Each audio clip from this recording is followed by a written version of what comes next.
அதே போல இந்த யோகி ராம் சரத்குமார் நாம பிரச்சார குடியில் நீங்க அவர் முன்னாடி வந்து உட்கார்ந்துருந்து உங்களுடைய பிரச்சனைகளை அவர்கிட்ட சொன்னாலே அவருடைய கடைக்கண் பார்வை உங்க மேல விழுந்து பார்த்தீங்களா, அந்த கணமே அவர் உங்களுடைய பிரச்சனைகளுக்கு முடிச்சு போட்டுருவார்.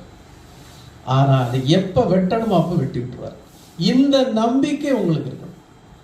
பகவான் முன்னால் நான் வந்து உட்கார்ந்துருக்கேன், அவர் என்னையே பார்க்கிறார், என்னுடைய பிரச்சனைகள் எல்லாம் அவர் பார்க்கிறார். அதனால்தான் சொன்னேன், நோக்கியே நோய் தீர்ப்பவர் பகவான் யோகி ராம் சரத்குமார்.